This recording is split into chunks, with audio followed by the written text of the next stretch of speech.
Hey, everybody, and welcome to the show from Common Room Radio. I'm Sarah Kate Bazan, and people should be able to celebrate their love for shows without being abducted by crazy bomber creeps. I'm Alistair Stevens, and finding moments to enjoy our lives is more essential than we often give it credit for. Saving the world is indeed important, but so is being a part of it. And I'm Vinton Bain, and I feel like we're off to infiltrate the Death Star in a Prius, hopefully before any planets blow up.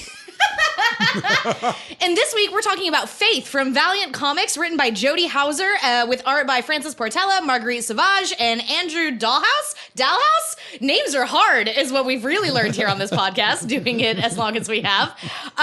This is a really good comic, you guys. Yeah, I love this. I've been wanting an opportunity to talk about Valiant for the longest time because the story behind Valiant itself is so interesting, and I know, Vin, you're going to give us some backstory on that in just a minute. I really, really enjoyed this book.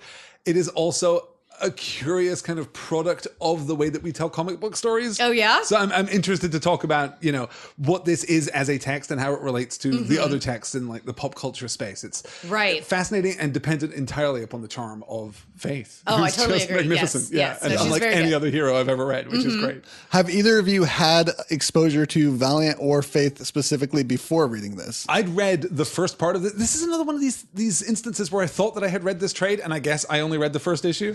I meant to go back to it. To me a lot. That happens all the time. But it got filed away, and I did that thing. So yeah, I'd read the first issue of this series before, and I've been aware of Valiant, but I've never taken the time to get into Archer and Armstrong or Quantum and Woody or any of those I other don't think series. I've read any Valiant stuff because, I mean, we've talked about this on the show before where, like, I have just recently become, like, a comics person. I'm actually not certain that I've read any Valiant stories, but, I mean, I'm into it. I think that it's really neat. I think that it's super cool that we've got, this other company that isn't Marvel or DC, like, putting out stories. And so I'm interested to see more of what it is that they do and other stories that they tell. I think that would be kind of cool to, like, dive into at some point. Yeah. We'll have to do, like, a Valiant month. Yeah. I'm into that Valiant is a lot of fun. I had a little bit of exposure to them back in the 90s when I was a kid. I remember the heroes Bloodshot and Exo Manowar, who ended up getting a video game with Iron Man, a crossover, which was really interesting. I'll tell the story behind that here in a little bit. But they really weren't ever on my radar too hard until the reboot came, and the reboot was so popular. I just kept hearing left and right, you need to be reading Valiant. You need to be reading Valiant. And I finally picked up some Bloodshot and read some of it, and I was like, this is actually really good. Yeah. And then I heard about Faith, and Corey and Scout, friends of the show, were telling me about Faith and how I should read it. And so I read it for Read Brave back in the day, and we talked about it on there. And I love this comic. I love everything that Valiant's doing. Valiant is very surprising in the fact that I haven't read anything bad from them. I've read some stuff that goes like, pretty expected comic book wise, but nothing bad. Everything's either good or amazing. Huh. That's rare and unusual. Yeah, and that's just what I've read. When the reboot came around, I remember Diamond was doing this package where you could get everything for like 60% off cover price if you bought everything that Valiant was producing. And I love that idea of like a line that is so focused that you could actually buy everything, read everything, and get in some kind of expanded way a complete story. And that's really exciting in this space. Yeah. So this is a 4-issue limited series reboot of the 90s Valiant character that kickstarted an ongoing series starring Faith Herbert, codenamed Zephyr. And before we move on too much further, I think it's time to pull out a VHS from the collection. Yes, let's go ahead and grab that VHS out of that big old cardboard box of VHSs. Still has the garage sale sticker on it and everything. It's perfect. What's the next step after forming a superhero team and saving the world? Moving to LA and working for BuzzFeed, of course. Although you could also star in your own reality show and date an evil alien. The possibilities are endless.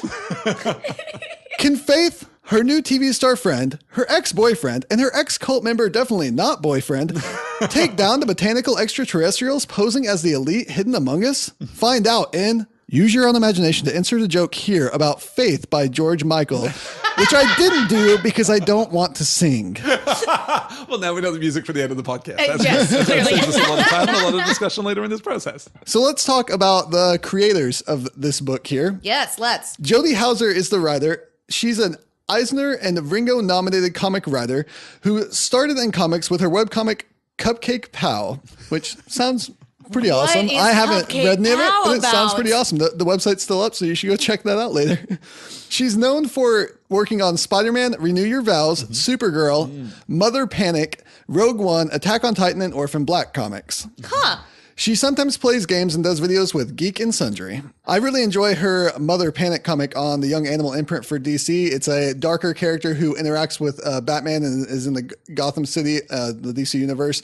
And I haven't read a lot of it. I kind of jumped off of it, but I've really been wanting to pick up those trades because it seemed like it was going in a really cool direction. Completely opposite of what Faith did here.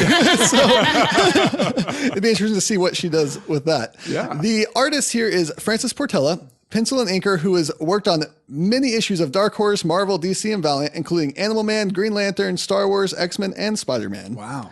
Marguerite Sauvage is the fantasy sequence artist here. Eisner Award-nominated artist known for her work on DC Bombshells, Red Sonja, Civil War II, Thor, and Adventure Time. Sarah, have you seen any of DC Bombshells? I've seen some DC Bombshells. Yeah, I just wanted to make sure that don't you worry. those two things had connected in the world because When Sarah closes her eyes, she sees DC Bombshells. Basically, yeah, I can't sleep at night anymore because DC Bombshells. You've never been more glad, I'm sure. Yes.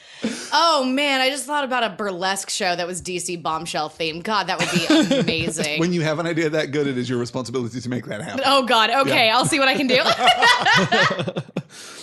Andrew Dahlhaus is the colorist here. He has done colors on almost 800 issues of comics. Whoa! Working for most major comic publishers. And does a beautiful job here. Yeah, really good job. Yeah. David Sharp does the leathers, and he's been doing leathering in comics since 1990. He helmed the in-house leathering department at Marvel for the mid-90s till 2002 when he returned to freelance, working mostly for DC Comics and Valiant when they restarted. Well, that's really cool. Fascinating. Yeah. A really solid production team behind this book. And this is one of the things that excites me most about Valiant, I guess, about the Valiant reboot, is that the quality of the work seems to be very, very high. None of it's particularly, I think, avant-garde. I don't think any of it's particularly, pushing the envelope of what we expect from comic books. With the reboot, Valiant seems to be hitting right at the mainstream for Western comics, American comics specifically, and I think they do it beautifully. They really deliver this very high production value experience as you're reading through these books. Yeah, it's kind of funny because Valiant rebooted with one of the hopes of is starting a cinematic universe like we've been seeing from DC and Marvel. Whoa. And they've had plans for this since the beginning. They've been working on a Bloodshot movie since 2012. I still haven't heard any news about this. I think I heard rumors about it coming out next year, but I still haven't heard anything about them actually filming it. So I don't think that's going to happen.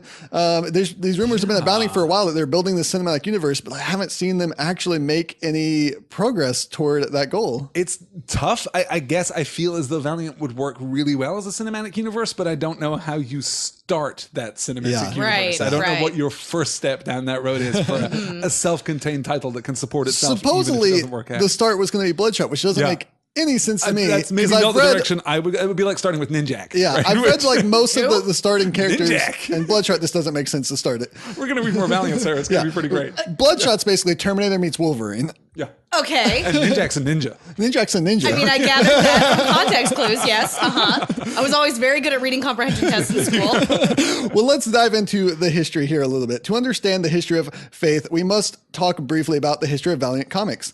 In 1988, recently fired Marvel editor-in-chief, the notorious Jim Shooter, and his business partner, Steven Masarski, lost out in a bid to buy Marvel Comics.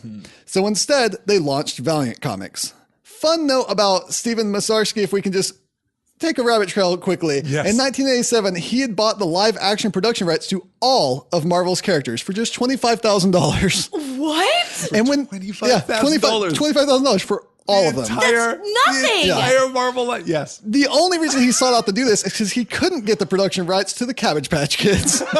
Wait. Which is what he originally wanted. Wait. What? Yes. 1988 was a very different time. It was it was the year I came into the world, so everything was very helter-skelter for a little while there. The universe could not contain me. All the live action rights to Marvel, nice consolation prize. If you have to settle, I guess. However, he only had the rights for 2 years and couldn't get funding to produce the show that he wanted to make in that time, and then the rights reverted back to Marvel. Which means that $25,000 actually doesn't sound like a terribly good investment. No.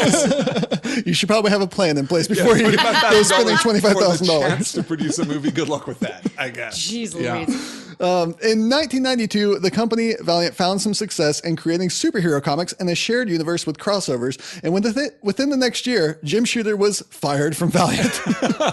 Jim Shooter is really bad at his job, I guess. He's a very controversial figure in the history of comics. Oh. Yes. His influence is open for debate, I guess, but his controversial nature is not. It's pretty definitive. If we ever do episodes on the actual industry of comic books, we should do an episode on Jim Shooter himself, definitely. because his history is so rich and full of weirdness and craziness. He started basically writing comics at 13. Wow. So it's a crazy, torrid history. Huh. And he's also responsible for some of the worst ideas that Marvel ever did. Oh, really? Yes. Huh. Not a fan favorite. Oh, boy. Yeah. But we don't have time here. Despite their growing popularity during the comics bust of the 90s, Valiant sunk in debt and sold out to Acclaim, the video game company, who focused more on video games of their characters like Turok and Exo Manowars crossover with Iron Man. It's a thing that exists. It sure I is. guess so. I remember YouTube playing that, it. get some Let's Plays of, That would be fun. Again, also, the 90s were weird, too. They sure were. Yeah, if you weren't familiar, Turok the Dinosaur Hunter that's popular in video games, it's from Valiant Comics. Well, technically it's from another comic company they bought, and then it gets very convoluted. I didn't know that Turok was a character. I thought that was just the name of the, I don't know, planet where the dinosaurs are. I don't really, listen, I am what they call a casual in the video game community. The comics disappeared, and then Acclaim went bankrupt. God, this is the saddest story we've ever told on this show. After some crazy legal battles and being bought out of bankruptcy by new owners and resurrecting throughout the 2000s, the Valiant universe was broken down and relaunched in 2012 with 4 titles, calling the New Beginning event the Summer of Valiant. That's fun. Yeah. What I really like about Valiant is that there isn't a lot of catch up to do. They keep their ongoing titles to a minimum, and they only have 5 years worth of relaunch to go back into at this point. Also, being newer characters, started in the 90s, rebooted in the 2012. There's a lot more diversity and modern relevance without having to change things to make that happen. It's built in naturally. Yeah. Well, that's good. Yeah. It's kind of the Marvel Ultimates approach, Right. without the complicated widescreen orgiastic action. And you say that, and I think a lot of these comics were made in hopes to put them into a film. So it's kind of is really close to what Marvel did with Ultimates, trying to make comics to prove that they could do films. Sure, exactly. Yeah.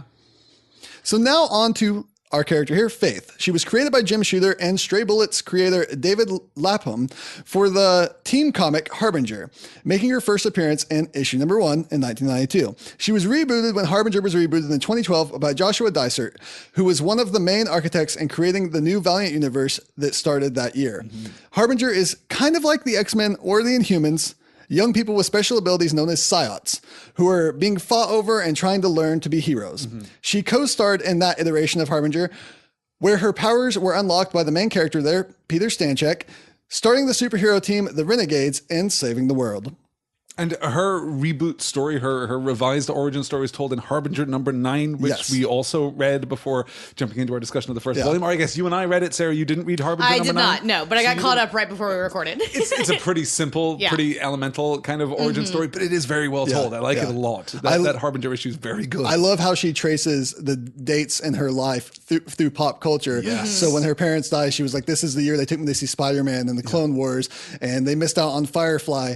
And then she talks about her grandma getting dementia. She says, this was the year that Scott Pilgrim came out. And it's really, heartening to see that. And her grandma teaches her, like, if you want to keep the ones you love with you, then take the things they loved and consume those things. And that's how you can keep them with you. And that's why she becomes such a big nerd involved in geek culture, because her parents were that. They show a picture of her parents being Trekkies. And so she really just takes all their comic books, all the media they loved, and that's how she grows as a person and keeps them with her always. I like that a lot. I like contextualizing her geekiness. Yeah. I like that a lot. It's a strong choice for this character. Definitely so.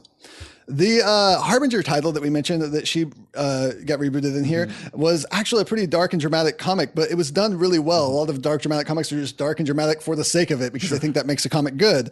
This was done really well, I think. Faith, however, was the heart of the team and infinitely positive, bringing light to the story, and this just continues in her own book as a really positive and light book. Yeah, this, I think, even if you've never read Faith, is probably your awareness of her, that she is a character who just loves being a superhero. Yeah. And in an age of grimdark storytelling, she's a character who gets to be positive and effusive and enthusiastic and care about things, and also kind of genre aware, but not in that Deadpool, Gwenpool kind of, it breaks the format of the comic to be so self-aware. She's just familiar with the beats of how stories work, but we leverage that for character development and for relationships and for important narrative functions.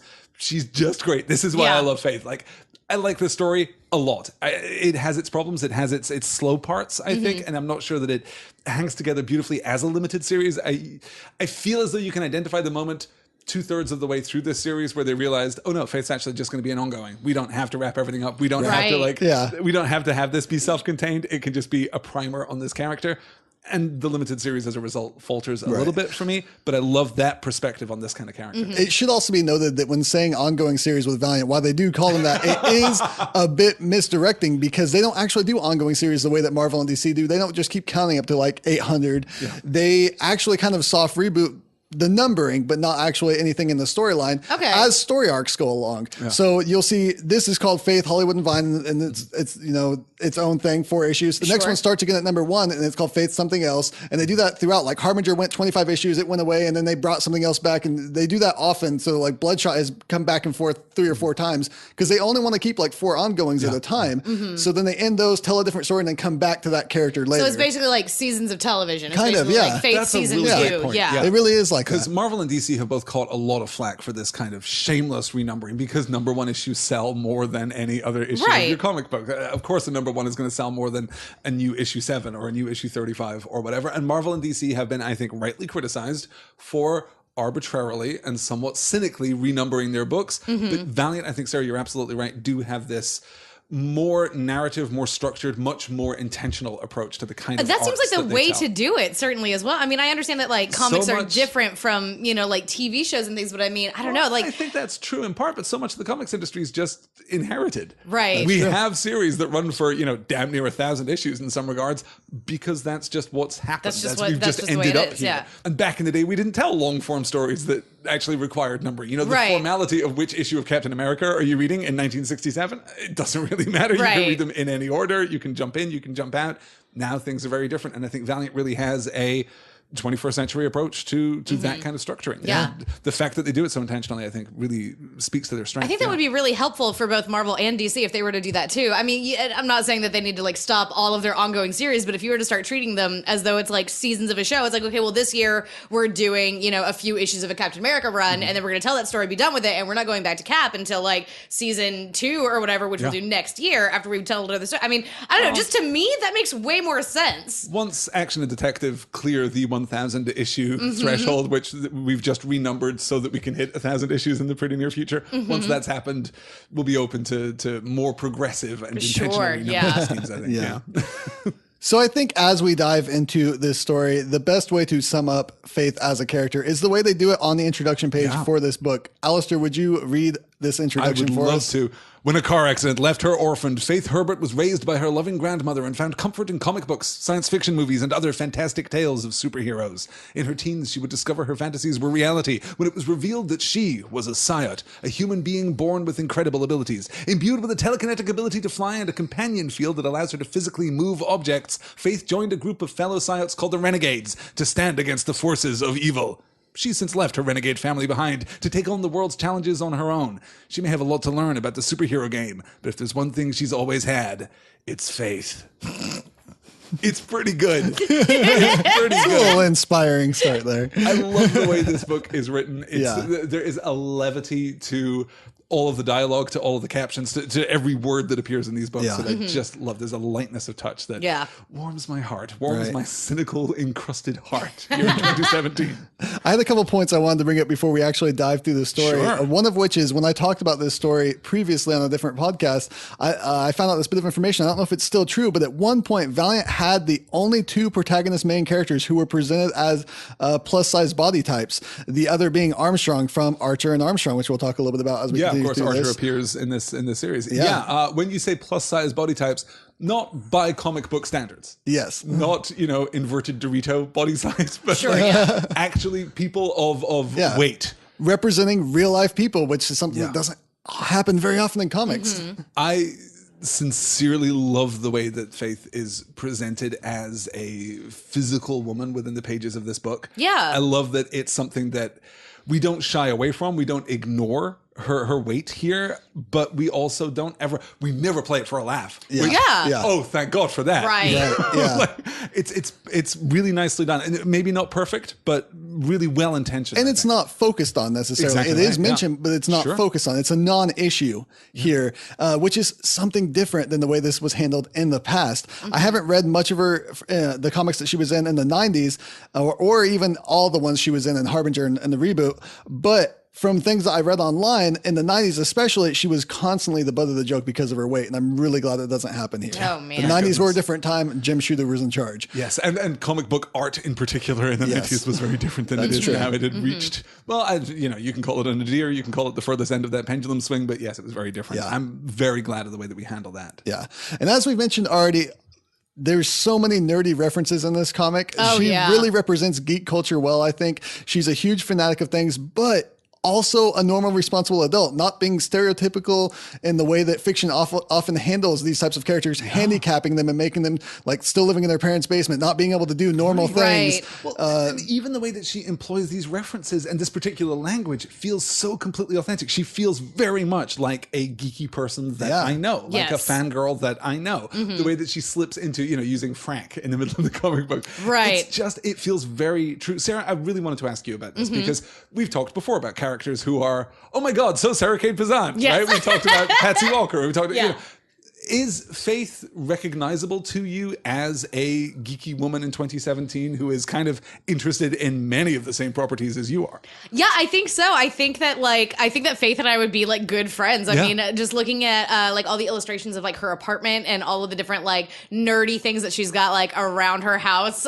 She's got, I think it's the Eye of Rassilon like as her shower curtain, which is absolutely amazing. Yes. Yeah, thank you. No, yeah, like she and I would be really good buddies. Like it's not just like that. Like that top tier, or not top tier, that's not what I mean, but it's not just like that base level geekery. It's like deep pull geekery that I'm like very into. Right, but it's also not performative. It's also not like proving my geek credentials. Right, no, she just loves these things and loves to love these things and celebrates in the love of these things. And I think that's really fantastic. Like, and I really enjoy that. You can't imagine Faith ever making a deep cut reference and then say, oh, that's from such and such. You probably wouldn't get it. Right, no, exactly. She would just do the thing. Yeah, and then if somebody asked, she absolutely would not be like degrading about it in any way, shape, or form. It wouldn't be like, oh, you don't know that? What is even wrong with you? No, like, oh my God, you don't know that. Here, borrow my DVD set, borrow my books. Yes. And we even see that specifically in the comic. All right, so let's dive into issue 1, Faith Begins. We start with 2 unknown people fleeing through the woods for safety and ominous, shadowy figures following them. We then cut to bright and shiny California, where Faith awakes in her apartment to her neighbors loudly talking about criminal activity. I was so confused about what was going on here in this scene.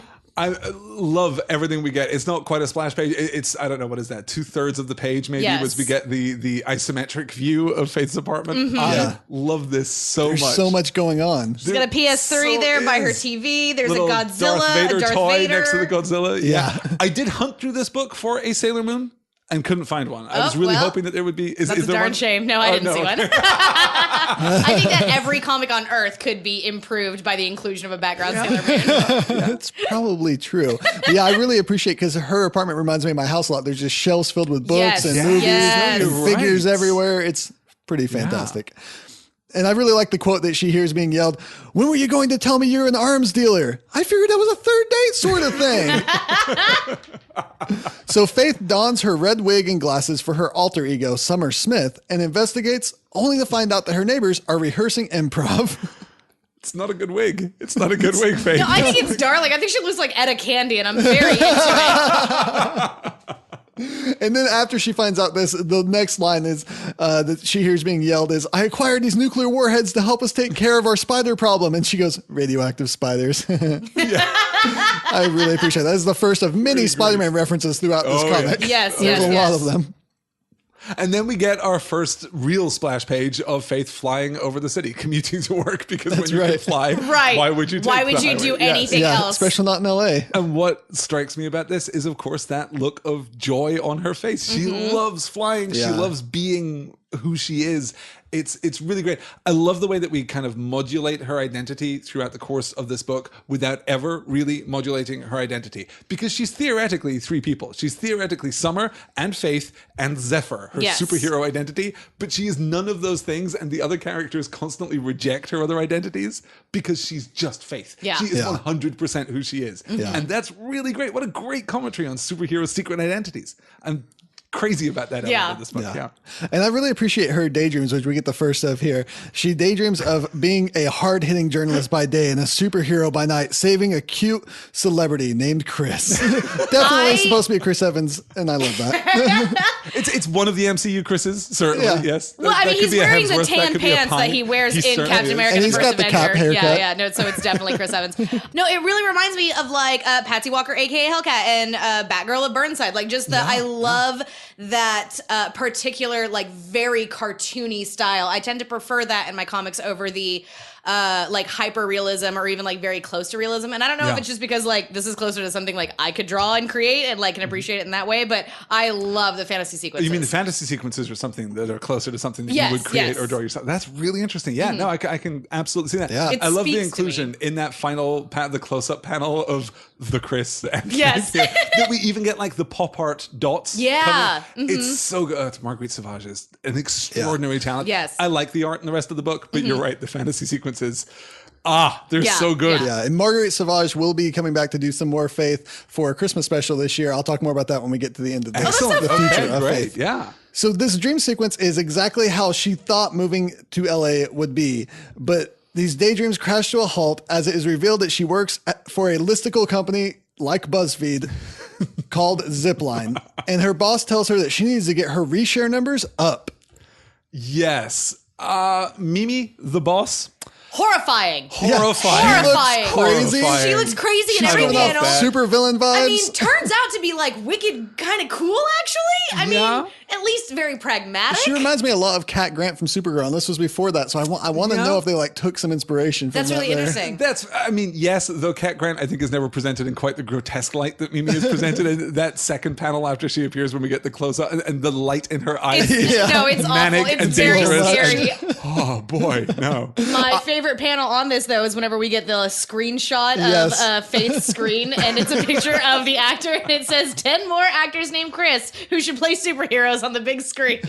Pretty great. It's fantastic. It also, if you notice, has a different byline published by Tony Fijula, which implies that Faith, in the preparation of her own Chris's Who Should Play Superheroes article, listicle, is just cribbing from other people on the internet. Which is how it works, right? Hey, BuzzFeed. How you doing? How you doing? We're then introduced to her closest coworkers, Paige, the cool one with the dry humor, Wyatt, the one who is only there for college credit, and Jay, the cute one who is a good example of why you shouldn't read the comments. It's a good page. Good, solid page. I like it a lot. Faith's super ex-boyfriend, Torque, took a different route and is Torque now... is such a stupid name. I can't take that. I understand that his name is something Torkelson, but also dumb. I love how dumb it is, though. No, I'm not. I'm sorry. This is not a dig like at the writing. I'm just saying that clearly you are supposed to like see this name, see this character, and be like, God, what an idiot! And it absolutely did work exactly like that. Yep. So he's now on the reality TV show with a big following, but is also known for being really dumb as a show. So let's talk about Torque just very quickly. John Torkelson, aka Torque, first appeared alongside Faith in Harbinger #1 in 1992, created by Jim Shooter and David Lapham. He was rebooted alongside Faith in the 2012 Harbinger series. Before his powers, he was a handicapped boy who could barely walk. He spent most of his time lying in bed, fantasizing about a dream reality called Torkala. No. Okay. His powers allow him to create a psionic energy shell, making him appear huge and muscular and handsome as he does in Torkala. This shell also includes enhanced abilities such as superhuman strength and invulnerability. Wait. So he doesn't look like So that? the Torque that we see, this is a psionic energy shell. So presumably when he is asleep, he just looks completely different? I don't know. I don't know if he can control it when he's sleeping. Maybe. That's ridiculous. What? You find out later he can. No idea. That was the concept behind this character. Yeah, it's interesting. That's pretty great. Yeah, they tell his origin story as well in issue #9. You see the season of that. So of Harbinger, that is. That is wild. What? So her coworkers geek out about Zephyr being in town because she was spotted by news choppers as she was flying into work. Yes, Where, quote, Summer says, Zephyr's in LA? Cool. Nicely played. Very subtle. Which, if this was Lego Batman, he would have said both those lines out loud. Well, that's what you can do when you have a supermind. That's right. And she talks about how she didn't want fame, unlike Twerk. She only wants to help people. And her coworkers seem to get that. Mm-hmm. Faith has her weekly over-dinner Skype talk with her friend Archer, catching him up on all the pulp culture that he missed out on growing up in a cult. Now, Archer and Armstrong, by this point, is pretty much the biggest Valiant series. Like, it's already more successful than Faith, I guess, because this feels like a cameo. And certainly with my peripheral knowledge of Valiant, like, Archer and Armstrong is the one that stands out. That's the one that people talk about. I'm not sure that it is a standout or not. I know that the big ones for Valiant are Harbinger and Exo Manowar for sure. They're like the ones that lead the comic. Yeah. But Archer and Armstrong is also very, very popular because it presents a totally different light to Valiant comics because it's more of the goofy duo team cop type story. Sure. Oh, how fun. Yeah. Archer is a great character. Yeah. I'm very into him. He's I want fantastic. to read much more of him. I think this is gonna really kickstart my Valiant. Because I had never read any Valiant, I was so concerned that this guy was going to turn out to be a bad guy. I was just so worried the entire time. I was like, no, he's totally like just putting on this brave face or whatever. No. He's totally one of the bad guys. He's the one like feeding all this information that turned out not to be true, which I'm grateful for. But I was very wary of this Eminem looking dude. He's one of the potential bad guys who appears in the course of this book that isn't actually a bad guy. Like, a couple upstairs could be bad guys. They're not. Mimi could be a bad guy. Isn't. It's fine. The bad guys actually show up and are pretty intentional, but they do so. But you're right. I totally see where you're coming from. That is one of those things where it would have been helpful going into this comic to have a little bit of that knowledge because he was a more popular character and people that have been reading Valiant would have known his backstory, which I will share now. Obadiah Archer first appeared in Archer and Armstrong 92, created by Jim Shooter, Bob Layton, who is known for his work on Iron Man dealing with Tony's alcoholism, Demon in the Bottle, and creating the X-Men team X Factor. And Barry Windsor Smith, the writer artist who introduced adamantium into the Marvel Universe when he wrote the Avengers. Nice. Archer was rebooted into the new Valiant universe with a new Archer and Armstrong #1. He was trained as a child assassin by his preacher/politician adoptive parents and a cult out of a theme park in Kansas. Sure. On a mission, like you do. On an assassination mission, he met his target, the immortal Armstrong, and learned the truth about his evil parents. And the two very different characters became best friends, teaming up to save the world. I've just learned something very important about Sarah while you were reading that out. I've learned that anytime anyone says the phrase "the immortal," she mentally adds Iron Fist to the end of it. I saw that happen on your face while we were recording. Did you see my mouth open just slightly? No Iron Fist here. Armstrong just happens to be immortal. Also, loves drinking and is a very jovial man. He sounds like my kind of guy. This, I think, is certainly my read of Archer and Armstrong was what if, sheltered Hawkeye hung out with Dum Dum Dugan? That seems to be like the high level concept. It is kind of like they are complete opposites because of Archer's upbringing, he's a bit uptight and naive and really a little cinnamon roll. Yeah. Whereas Armstrong is this as I said, he's presented in the plus size body style, and he's a partier. He loves drinking, he loves feasting. He kind of reminds you of Thor that way. He's like, bring me another. Yeah. And he's just like all super crass and loves the party. And so these two clash a lot and become best friends. And it's a really interesting dynamic that they carry. That is fantastic. I'm very into that. Yeah, and now I think love that we should definitely do Archer and Armstrong Volume 1. Yes, absolutely. Yes, I would love to do Archer and Armstrong in the future because I love that comic. So Faith is notified of some crime and heads out to investigate. Mm-hmm. She finds a puppy smuggling ring and the crooks shoot at her. This is my favorite kind of crime. Like, this is the sort of crime that, like, were I a superhero, I could handle this crime. Yes. I love the little fantasy sequence that we get to, the 3 horizontal panels here. She's imagining what could be inside. With the last one just, Chris, I'm so disappointed in you. Chris Evans standing, sorry, looking all cute. Shirtless, of course, because why wouldn't he be? Yes, I mean, it's Chris Evans, She creates a force field to protect herself and the puppies from the shooting, and then pushes the crooks out of a window for the cops, saying, "No shooting at puppies." Yes. No more puppies. Wait.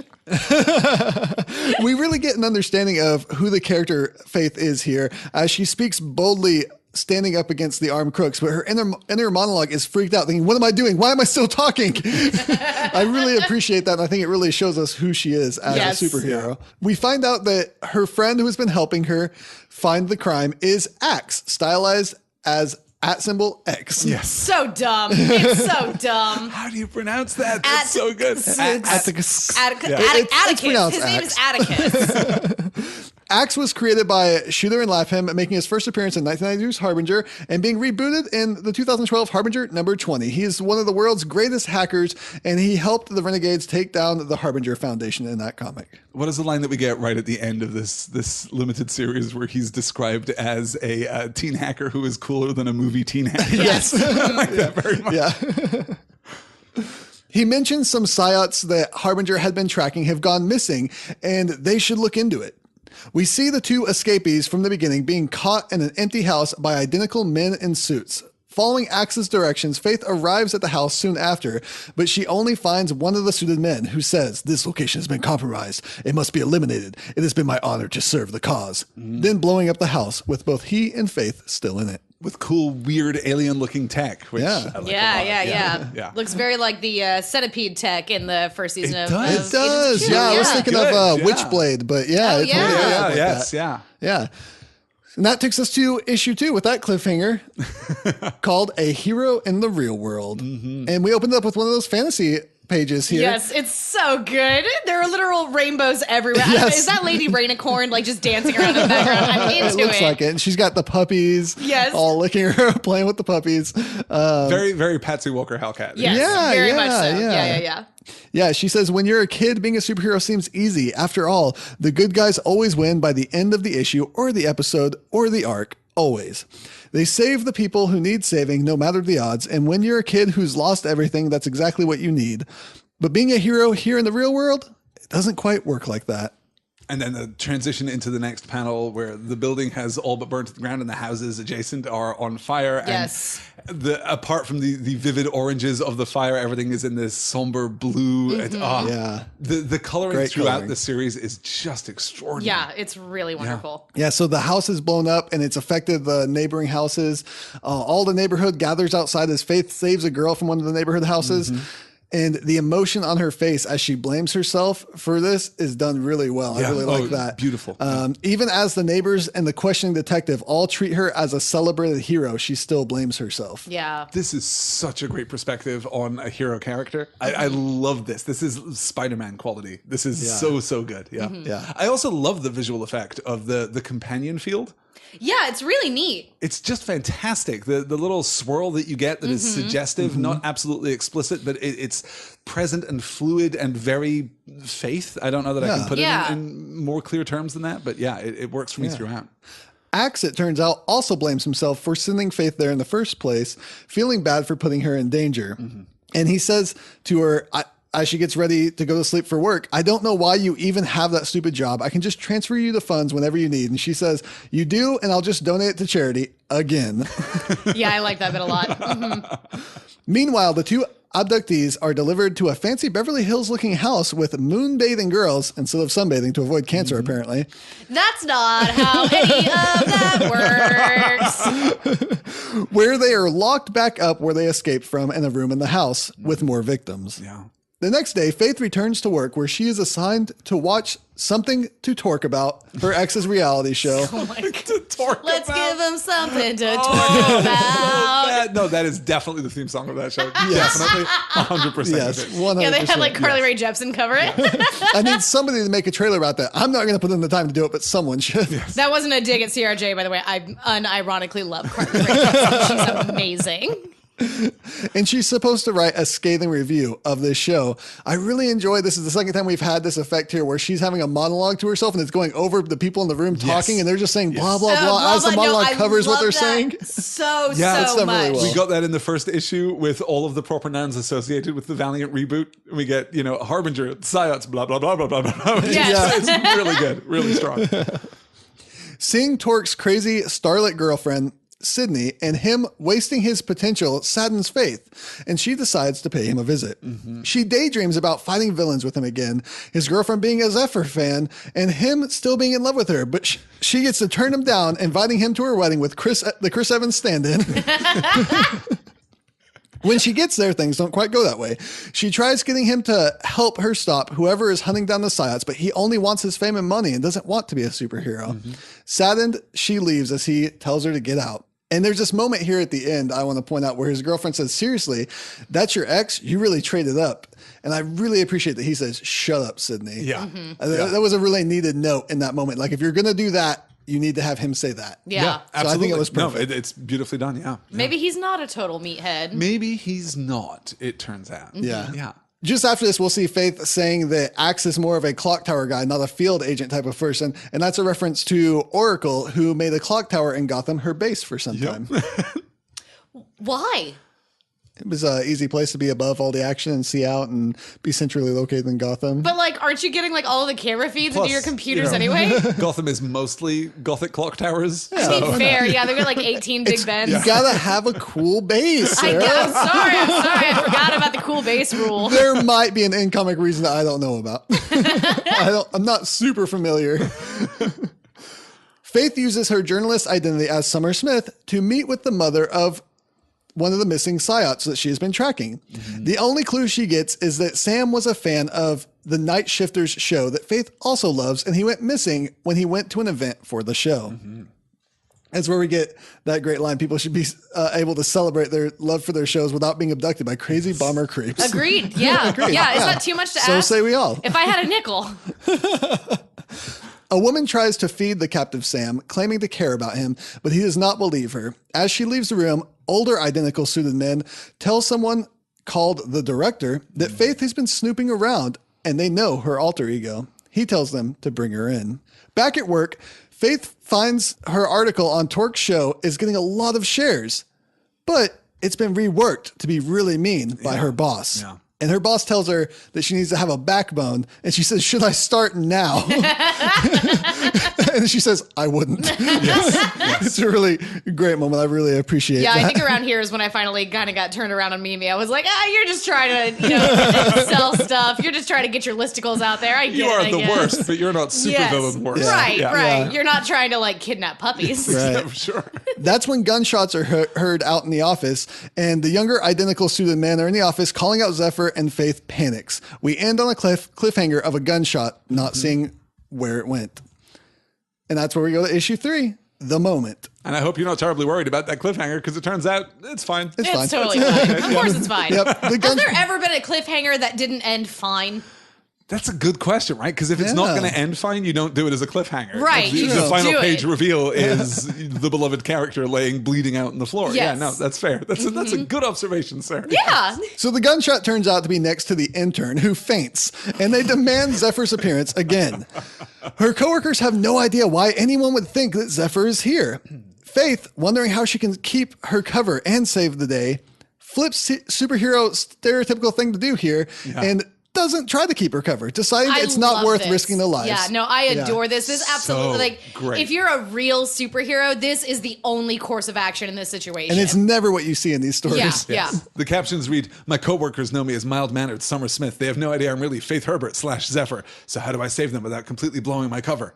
I don't try to. Not worth the risk. Not with lives on the line." And Yes. she pulls off her Yes. wig, and we get this great reaction shot from Mimi as she's kind of pushing the wig away. I Yeah. suppose, "You're Zephyr." Pretty great. Yeah. Yeah, and then you see the bad guys, the 3 of them, saying, "Last chance, where is she?" And a filing cabinet comes flying out when knocking him down. And she says, "That's 1 down." Or should I say, filed? No, I shouldn't. Faith protects her coworkers as the men open fire and pulls the men out of the office by flying, carrying them through the air, questioning them. They won't answer her questions, and they both explode. Faith notices that they didn't seem to know that that was coming, so someone else must have killed them before they could talk. Returning, she sees that the 3rd one also exploded in the office. Faith's boss covers for her so that her coworkers won't be suspicious of her, and she can keep her secret identity. But her coworkers don't buy it. We're not idiots. They say Summer's clothes were left here outside the door, and she says, maybe she became one with the Force? And then, go ram it. And I do like that one of her coworkers immediately wants to like turn this into a story. Like, sorry, I'm a journalist. This is what I do. And one of her other coworkers is like, journalist, huh? And points to this name tag thing that says content writer. Yes. And he says, we still have an ethical obligation. Yeah, Paige is pretty great. It turns out Paige. No, is just I my adore favorite, Paige. my Yeah, favorite minor no, she's character here, fantastic. yes. And then Faith explains why she's here, why she uses the alter ego to protect those around her, and their coworkers do understand. And her manager offers to cover up her being there at all by having her do an interview for the website, using her journalist alter ego to interview her superhero self. Yeah, and I love the excuse for that. Just because you're a superhero doesn't mean that anyone else should have more work to do. Yes.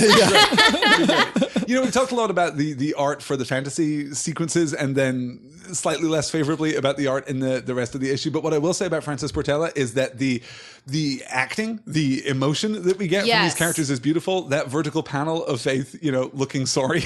Yeah, her body's like twisted slightly. It's so and good. It's so expressive, so emotive. And panel by panel, we just get great reaction shots from Oh, everyone yeah, involved. yeah. The physicality in this art is absolutely fantastic. I mean, the art is good. It's just that I like the fantasy sequences it's just better. a style thing. Yes. It's not necessarily good or bad. Yeah.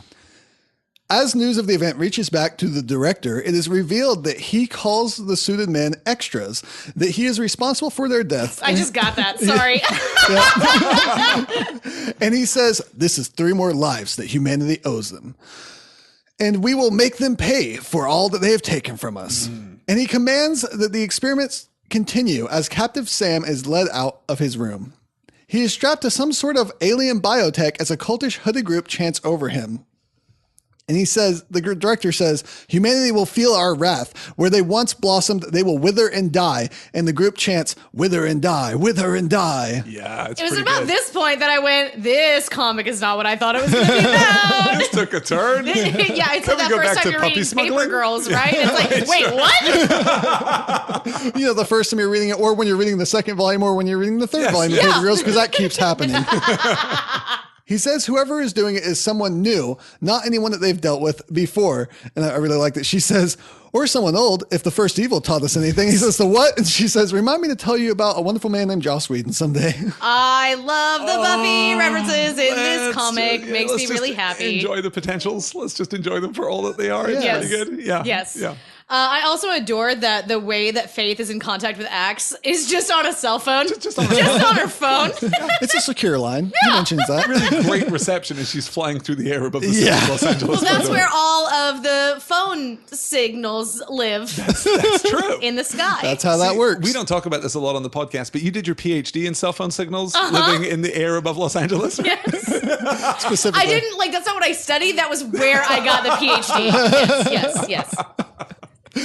She mentions here at Project Rising Spirit, which I wanted to say just quickly is kind of like Weapon X in Marvel, a military organization that experiments on people. They created the valiant hero Bloodshot, who shares a lot of similarities with Wolverine, as I mentioned. Faith is having trouble figuring out where to go from here. And back at work, there's this great scene where Paige is discussing with her alter ego name. She says, so Summer, is that a nod to Scott or Buffy? Scott Summers, Cyclops. Yep. And she says, kind of both, really. And Smith for a certain doctor, I'm guessing. The best doctor, the ultimate doctor, my favorite doctor. And Yes. Jay, don't you guys have deadlines? Because I have deadlines. Shut up, Jay. And then there's a moment where they're in a meeting and the boss is going over things and she's just asleep at the desk. And the intern says, wait, why is she allowed to take a nap? Shut up. You passed out when somebody shot at you. I love the contrast here in the middle of the page, too, where we get the shot of Torque, and Faith says, I can't bring myself to read the comments on the Torque piece that Mimi punched up. Everything else aside, he was my friend. I don't want to see if people agree with the awful things she said. And then in the next panel, we get a shot of Faith associated with her right up on Zipline, and she's doing the same goofy thumbs up pose. Yes. Which, I like it because I hate it because I love it, is where I am. I really also like her commentary here talking about how hard it is to find out new information about this case she's working. And she says, I thought waiting a week or a month or 3 years for the next piece of a story had made me a patient person, because that's how it is being a geek. You're waiting for new TV shows, the next book in a series, the next Right. movie to come Yeah. out. And she says, of course, that was when I only had fictional people to worry about. At work, Faith lands an interview with Hadley Scott, the star of the show Night Shifters, which she's a big fan of. And I love the way I actually Alistair, do you want to read through this page real quick sure. that introduces Yeah. this TV show? Because it's fantastic. So as Faith is in raptures, having received the news that she's going to interview Hadley, we get the caption at the bottom, and again, a very, very Patsy Walker caption right here at the bottom of the page. The future's a dirty place. Someone's got to keep it clean. And then the next page is just a fantasy sequence par excellence. When a tragic accident sends a case of maintenance supplies tumbling through time, it's up to the night shifters to get those lost tools back to the future. Led by Unit 517, these janitors must keep their futuristic technology from falling into the wrong hands. As she kicks Hitler in the face. She kicks Hitler in the face with Nazi paraphernalia in the back. I just love it. Will this crew be able to clean house before history itself gets flushed down the toilet? And will they be swept up by love along the way? Night Shifters, Thursday at 8 on the DX network. It's fantastically awful. I just love it. Also, all of these character designs are super like early 90s Marvel. I just love it. Like, utterly. Yeah, I immediately thought of like every anime I've ever seen in my entire life. Right? Yes. Yeah. Yes. Yeah. Later, she tells Archer about the interview that she scored, and he says, "That's pretty exciting. The only celebrity I've met is that Bieber person." Okay. Do you know, did this happen in the Archer and Armstrong book? Or is this just a throwaway? I don't know. It wasn't where I got up to it, but I didn't read all of it. So let's just assume that it does. Let's assume Justin Bieber the in third Valiant act reveal Comics. in the first arc of Archer and Armstrong. And then it reveals something about Archer here as he says, "I was taught they were all fornicators and perverts and that Hollywood was a burning pit of sin." Hey, welcome to Twitter in 2017. Turns out, Archer. Not wrong. Okay, moving on. Archer, yes, please and thank you.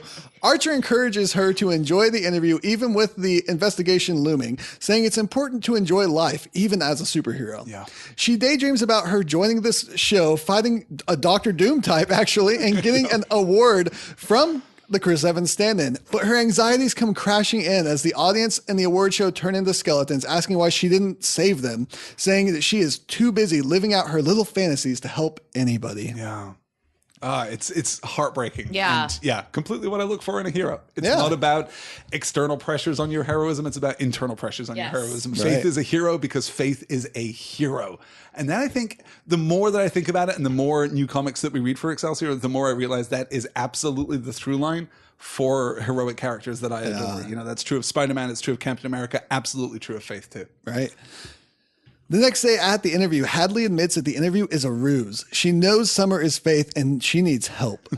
She also turns out to be the girl who was trying to feed captive Sam. She says after the fight at Zipline, the organization that she's with went on lockdown so Faith wouldn't interfere. Mm-hmm. She says her people used to live in peace with humans, but the director decided to take revenge on humanity, kidnapping psiots to use them as weapons.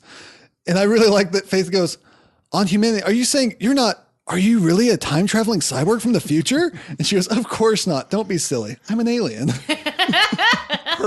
Perfect. Brilliant. Yes. Good. We cut from there to Torque, who is reading the article that was written about him and the comments, being upset that he is being made fun of. Never read the comments. Never read the comments. Yes. His girlfriend Sydney loses it, telling him off and revealing that she has been acting this entire time. She is one of the aliens, and she has drugged Torque and brings him to the director, saying that he was questioning the facade.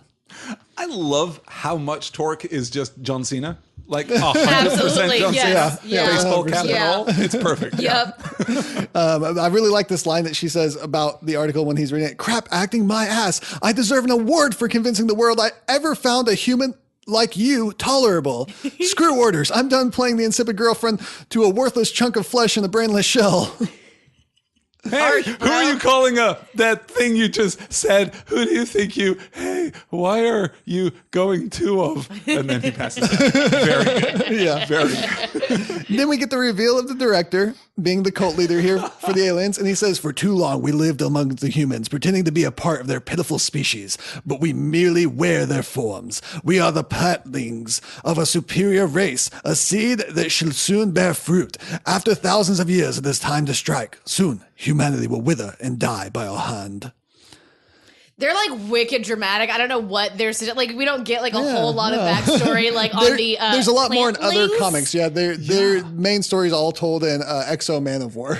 Okay, all right. So This that is makes just a lot like more a sense. short, small cultish branch of them. I Okay. love though that they're leaning Branch. into their, Nailed it. theatricality. It's Yes. pretty great. I love Yeah. that Sydney takes the time between drugging Torque and going to this meeting of the plantlings to transform herself into an Emma Frost ass outfit. I mean, those She are some can't go in her thigh freaking highs. bikini. What? She could change into something else, but no, she's got to dress like she's the White Queen. We Yeah. really need to read a comic book with Emma Frost in it. I think guess you'd like so. it very much. So, yeah. Luckily, that's all X-Men comics for the last 20 years. Oh, good. Yeah, true. everything I know about Emma Frost is that she once tried to hypnotize Wanda's children, and Wanda didn't cotton to that. True. Yeah. True. Huh. Wanda got pretty pissed. Post-Sentry storyline where she has this shard of the void trapped within her diamond form because her power is that she is telekinetic. Her power is that she is telepathic, but she can also transform herself into a diamond form, yes. right? So when she's got the shard of evil trapped inside of her body and she's stuck in diamond form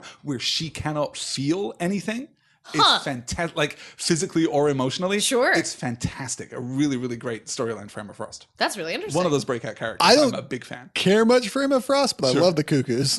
The Cuckoos are pretty great. Yes. What? The Stepford Cuckoos. More on that when we talk about X-Men. Hey, we just decided here on the Excelsior podcast, I'll part the kimono just a little bit, that because we just did Bat Month, we're now into this idea of theme month. So in January, the month of Sarah's birth, you Yes. are going to pick everything that we cover in that month. Yes. My birthday is in June. In June of 2018, ladies and gentlemen, we're going to be talking about a lot of X-Men. Yes. Excellent. Good. Just fair warning. And then your birthday is July. So Yeah, we're I going don't to know have what we're going to do. We're going to do something. yeah, it's gonna be pretty good. It'll be good. Pretty good. All right. On to issue 4 of Faith. Yeah, so the issue ends with them chanting "Wither and die again," and takes us to issue 4, her story. Back at Faith's apartment, Faith recaps Hadley's explanation of the alien history to Archer as they prepare for battle. They are known as the Vine, and thousands of years ago, they kidnapped some people and left human-looking vine called plantings. It should be noted that the Vine were created by Shooter and first appeared in Magnus Robot Fighter number 6 in 1991. Wait. Yep. Did Travis McElroy know that? I don't Magnus know. Robot Fighter. We definitely have to track down an issue of that. Well, now I know what I'm getting you for Yeah. your birthday, Sarah.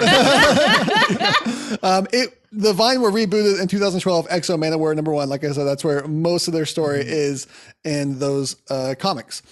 I was so thrown off during this entire issue because obviously Archer is supposed to be like an off-brand Hawkeye, and like this Hadley chick looks exactly like Kate Bishop. I was so distracted the entire time. That's a good I point. was like, oh, Faith is just hanging out with the Hawkeyes.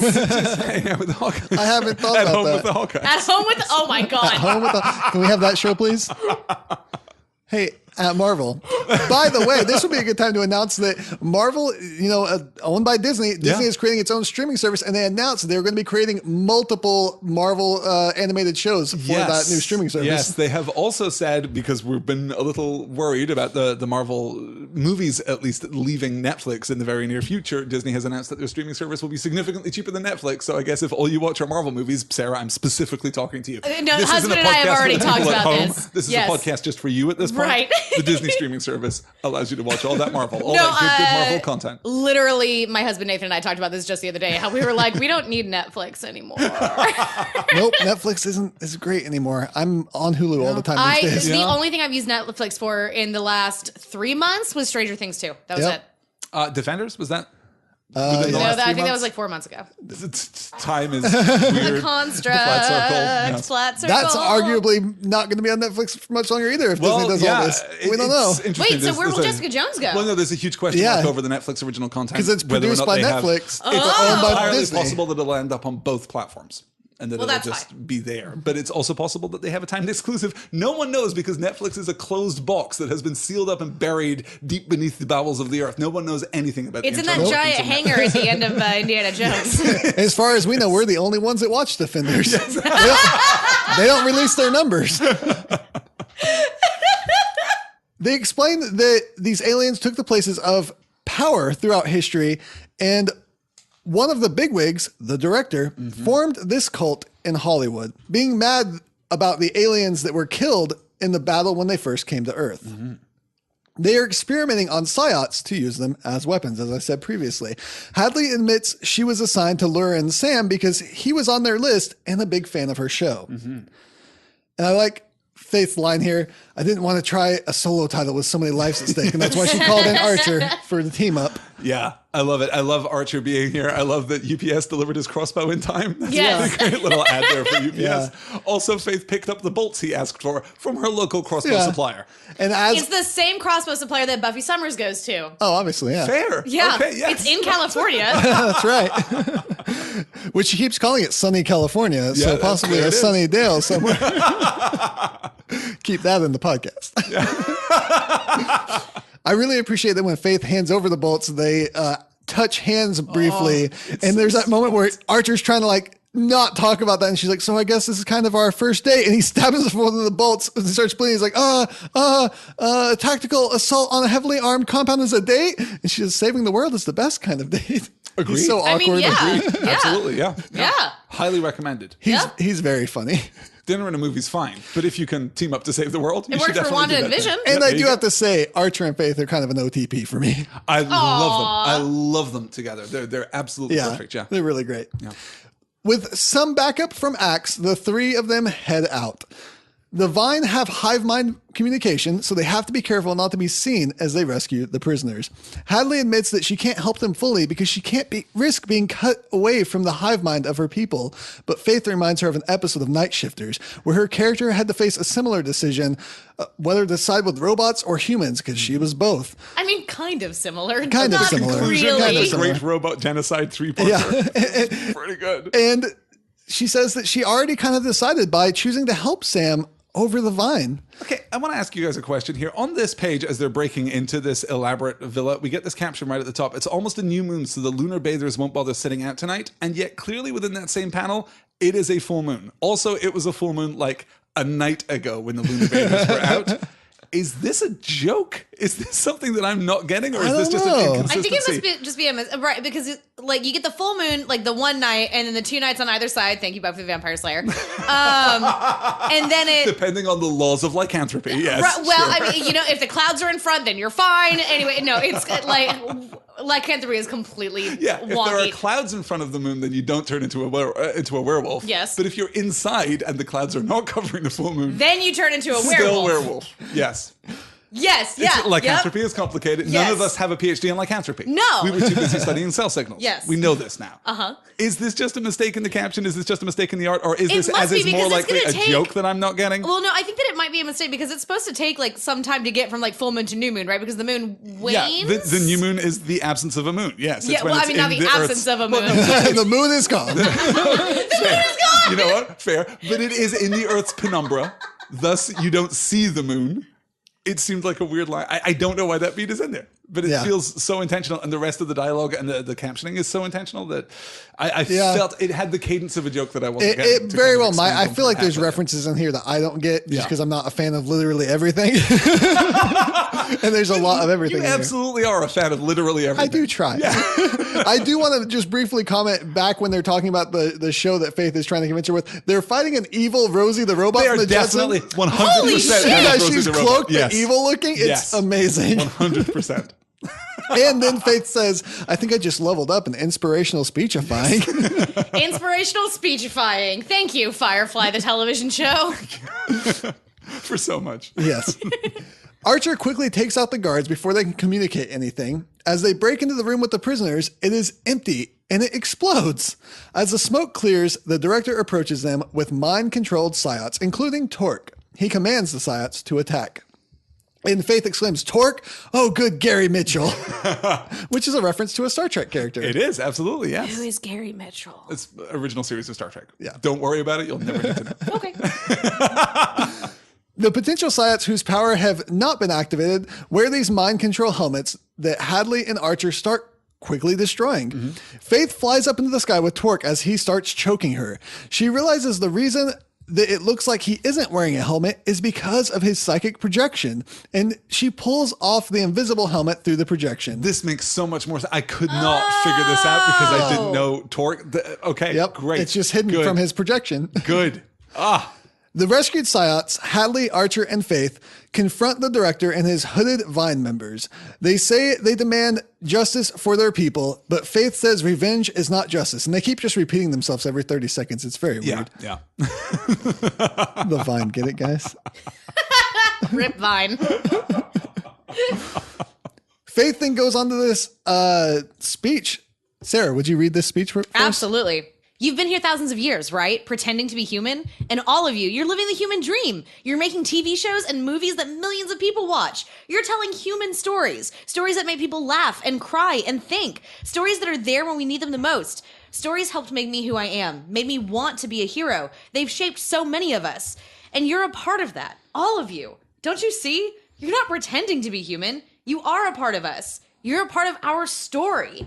Yeah. And, it sounds like a great speech there. She should level up again.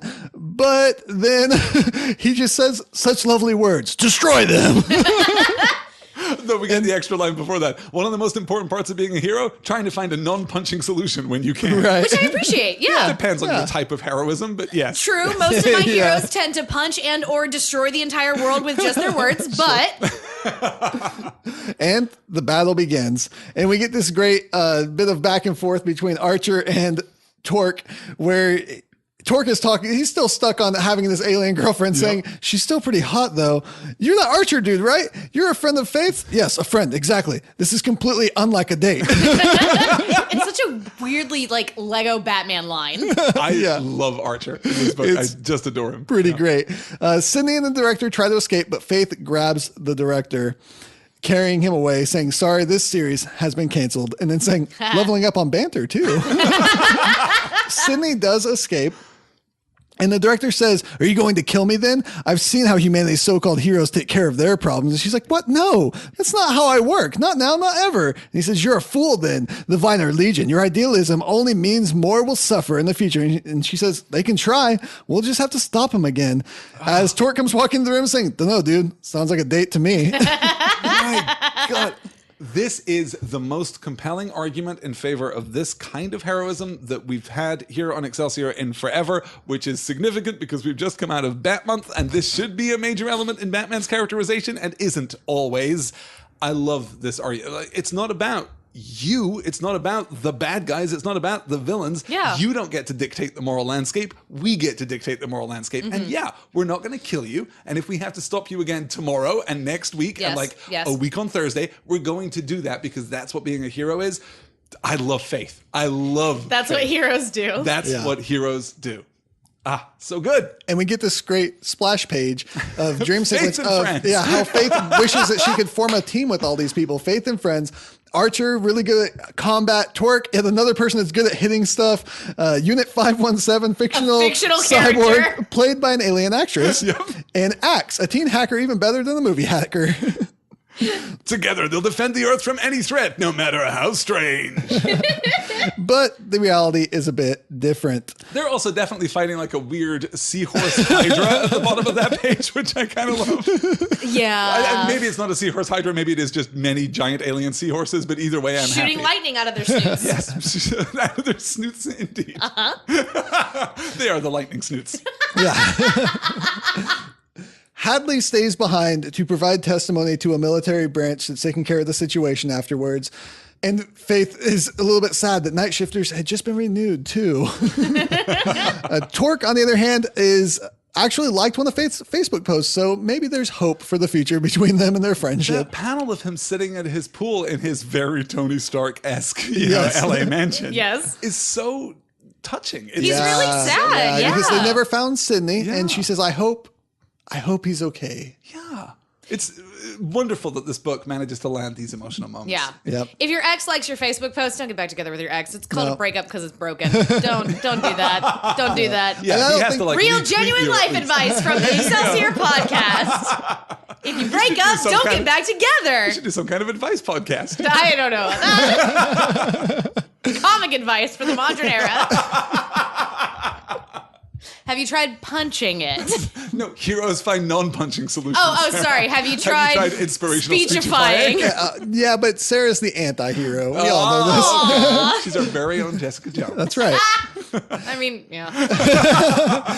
She says that Axe is still Axe, but he'll always have her back. And as for Archer, and we get this great sequence where she's flying him home, and he says, I'm quite glad I made the trip out here. We should do this again at some point. And she says, stop aliens who've infiltrated the entertainment industry from destroying humanity? He says, if need be. We could also try that dancing suggestion of yours. I'd like that. Oh, you guys. She says it turns out that saving the world isn't always a life-altering experience. No new super team, no medal ceremony where they diss the Wookiee. Hey. And that's when she runs into Jay at work, who says, hey, Faith, Summer, I wanted to ask. My girlfriend and I are putting together an RPG group. Haven't settled on a system yet, but if you're interested, and she's very interested, and her narration says, maybe it's the little changes that end up being the best ones.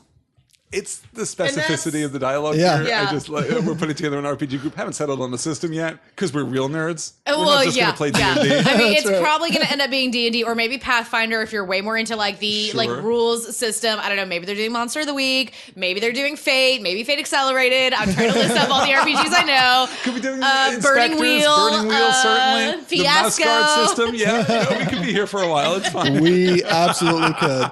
And she ends on the last page with the narration saying, after all, it's the big and the little moments that make it my story. Mm-hmm. And then she ends saying, still open to a time travel plot line, by the way.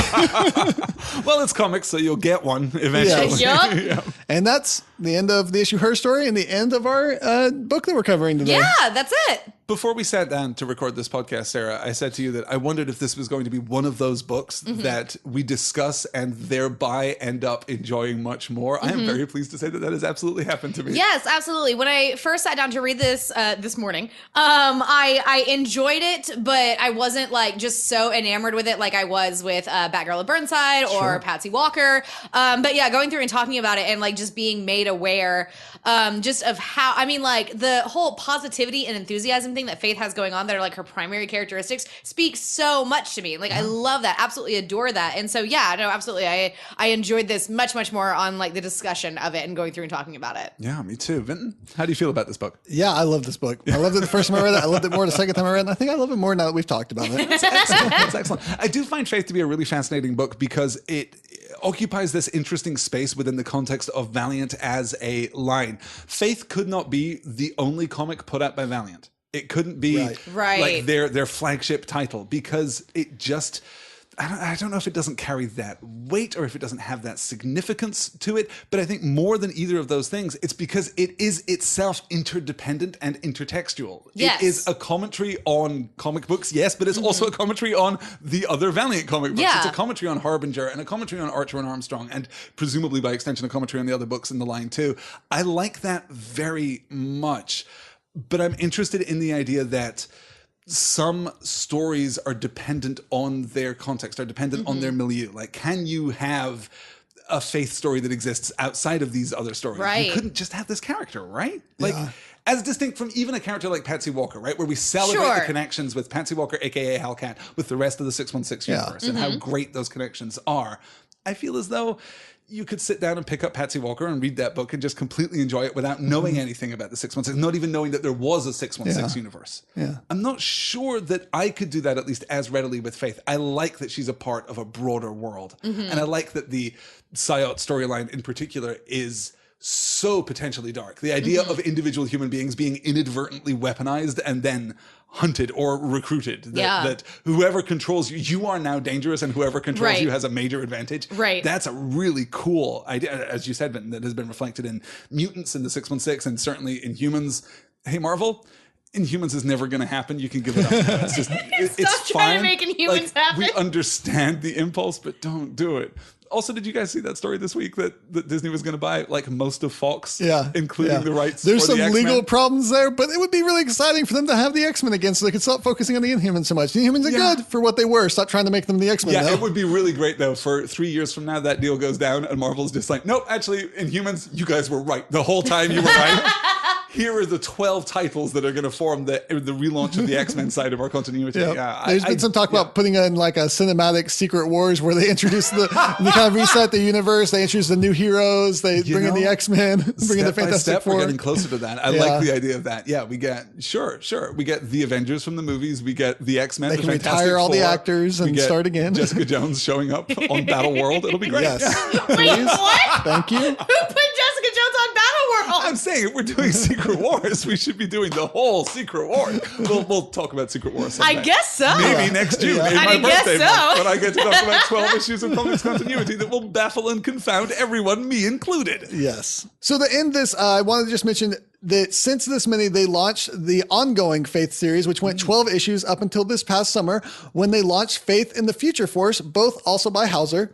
That was a summer event that just ended, and artist Marguerite Sauvage will be taking the helm for a Faith Winter Special in December. Aside from that, I'm not sure of the future of the character, if they have anything else planned. I haven't been able to find anything online, so they haven't announced that. I imagine we'll get an announcement of that with the Christmas special. The Faith Limited series in particular, I think, was both a commercial and a critical hit. So it's very unlikely at this point that Valiant's going to retire Faith. I think the series has been doing really well in all these iterations. It should be noted that Marguerite Sauvage is doing both the art and the writing for the Christmas special. So it's really exciting to see that.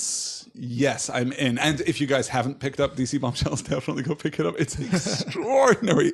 I keep seeing it, but I wasn't sure if it was actually good or if it was the a storytelling gimmick. is fine. It's not my preferred flavor of DC storytelling, but the art is so strong. I would pick that up just as a coffee table book. It's extraordinary. Oh, excellent. Yeah. I love me some coffee table books. So that's Faith. Yes. What are we doing next week? Anything significant? Anything maybe DC related, since we're talking a little about DC? Next week, we're doing Justice League. We sure are. Did I sound as insincere as I felt when I said that? Fake it till you make it, baby. Fake I'm it. doing my best. Next week is going to be an interesting switch up here on Excelsior because I have drawn the short straw. I'm going to go and see Justice League twice, you guys. Vinton and Sarah are going to go on Friday morning. I'm going to go on Thursday night. I'm going to write my notes, I guess, for Justice League, and we're going to talk about it next week. It's going to be a fun conversation. Even if it's not going to be a fun movie. Yes. And it may still be a fun movie. We'll at least have Gal Gadot to talk about That's the entire true. Yes, but time. we'll have Jason Momoa to talk about. Judging from the strength of the trailer alone, I am certain I'm going to enjoy him. So, as I've enjoyed him in pretty much everything I've ever seen him in anyway. All I can say about this movie is there's a league, and I hope they do it justice. Hey! That's a wrap. Sarah, take us out of the show. We're not going to do better than that. That was it right there. That was the button. That was it. I thought we were done.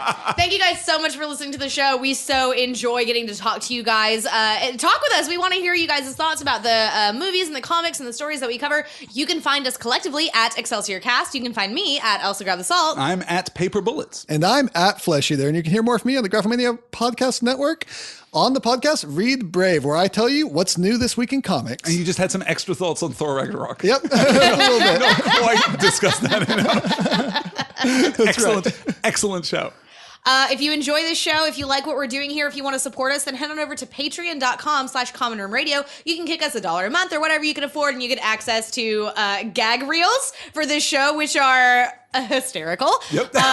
You'll get a fancy little postcard, and also our eternal gratitude. We really appreciate that. We love all of our patrons. You guys are the absolute best. If it weren't for you, this show wouldn't exist, and I'm glad this show exists. I love this show. Me too. Yeah, so share it with your friends. If you don't like it, I don't know why you wouldn't like it. I think it's a very fun and very I don't know why you've listened to this point if you didn't like it. You haven't made it Good this for far. you. You stuck it, for this long. I'm very proud of you. This is a super secret club. Just for Yes. this is our super team of people who also love Excelsior. Yes, Good exactly. in the Anyway, world. tell your friends.